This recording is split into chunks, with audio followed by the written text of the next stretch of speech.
തിരുവനന്തപുരത്ത് അമിത വേഗതയിലെത്തിയ കാറിടിച്ച് പാൽ വിതരണക്കാരന് അപകടത്തിൽപ്പെട്ട സംഭവത്തിന്റെ CCTV ദൃശ്യങ്ങൾ പുറത്ത്. കാറിന്റെയും പിന്തുടരുന്ന വാഹനത്തിന്റെയും ദൃശ്യങ്ങളാണ് പുറത്തുവന്നത്.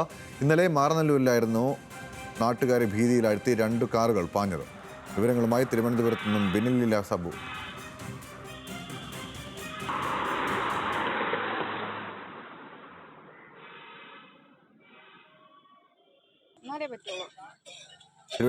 തിരുവനന്തപുരത്ത് നിന്നും ബിനിൽ ലീല സാബു ചേരുന്നുണ്ട് വിശദാംശങ്ങളുമായി. ബിനിൽ, എന്താണ് ഇപ്പോൾ ഈ CCTV ദൃശ്യങ്ങൾ പുറത്തു വന്നിട്ടുണ്ട്? ഒപ്പം തന്നെ കഴിഞ്ഞ ദിവസം ഈ അപകടത്തെ സംബന്ധിച്ച് കുപ്രസിദ്ധ മോഷ്ടാവാണ് ഈ വാഹനം ഓടിച്ചിരുന്നത് എന്ന ഉൾപ്പെടെയുള്ള വിവരങ്ങളും പുറത്തു വന്നിരുന്നു. എന്താണ് പുതിയ വിശദാംശങ്ങൾ?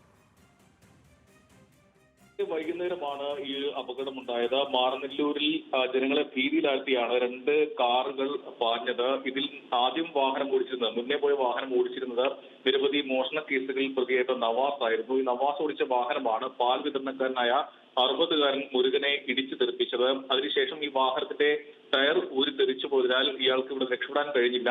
പിന്നാലെ നാട്ടുകാരാണ് ഇയാളെ മർദ്ദിച്ചത്. അതിനു മുമ്പ് ഇയാളെ പിന്തുടരാൻ കാരണമെന്ന് പറയുന്നത് മറ്റൊരു സ്ഥലത്ത് വെച്ച് സ്ത്രീകളോട് മോശമായി പെരുമാറുകയും അത് ചോദ്യം ചെയ്യുന്നതിനിടെ അവിടെ നിന്ന് രക്ഷപ്പെട്ട് കാറിൽ രക്ഷപ്പെടുകയായിരുന്നു. അതിനുശേഷം അവിടെ ഉണ്ടായിരുന്ന നാട്ടുകാരാണ് ഇയാളെ കാറിലും അതുപോലെ തന്നെ ബൈക്കിലും പിന്തുടർന്നത്. അതിനുശേഷം ഈ അപകടം ഉണ്ടാകുന്നു. അവിടേക്ക് എത്തിയ നാട്ടുകാർ നവാസിനെ മർദ്ദിക്കുന്ന ദൃശ്യങ്ങൾ കൂടി പുറത്ത് വന്നിട്ടുണ്ട്. ഇയാൾ നിരവധി മോഷണ കേസുകളിൽ പ്രതിയാണ്. അലക്ഷ്യമായി വാഹനം ഓടിച്ച് അപകടം ഉണ്ടാക്കിയതാണ് പോലീസ് ഇപ്പോൾ കേസെടുത്തിട്ടുള്ളത്. നവാസിനെ മാത്രമല്ല, നവാസിനെ മർദ്ദിക്കുന്ന ദൃശ്യങ്ങളും പുറത്തു വന്നിട്ടുണ്ട്. അയാളെ റോഡിൽ ഇട്ട് നിലത്തിട്ട് ചവിട്ടുന്ന ദൃശ്യമൊക്കെയാണ് പുറത്തേക്ക് വന്നിട്ടുള്ളത്. ഇതും പോലീസ് പരിഗണിക്കുന്നുണ്ട്. ഈ ദൃശ്യങ്ങൾ പരിശോധിച്ച് നവാസിനെ മർദ്ദിച്ച ആളുകൾക്കെതിരെയും നടപടിയെടുക്കാൻ പോലീസിന്റെ നീക്കമുണ്ട്. എന്തായാലും മുരുകൻ ഇപ്പോഴും ആശുപത്രിയിൽ തുടരുകയാണ്. മെഡിക്കൽ കോളേജിൽ ICUവിലാണ് ഉള്ളത്. ഇടിയുടെ ആഘാതത്തിൽ അമിത വേഗത്തിലാണ് വാഹനം വന്നത്. ഇടിച്ചു തെറിപ്പിക്കുകയായിരുന്നു. മറ്റൊരു പറമ്പിലേക്ക് ഈ മുരുകൻ തെറിച്ചു വീണു. 2 കാലുകളും ഒഴിഞ്ഞു തൂങ്ങിയ നിലയിലാണ്. മാത്രമല്ല ഗുരുതരമായി പരിക്കേറ്റിട്ടുണ്ട്. ഇപ്പോഴും അത്യാവശ്യ നിലയിൽ തുടരുകയാണെന്നാണ് മെഡിക്കൽ കോളേജിൽ നിന്നും അറിയാൻ കഴിഞ്ഞിട്ടുണ്ടെങ്കിലും നവാസിനെതിരെ പോലീസ് കേസെടുത്തിട്ടുണ്ട്.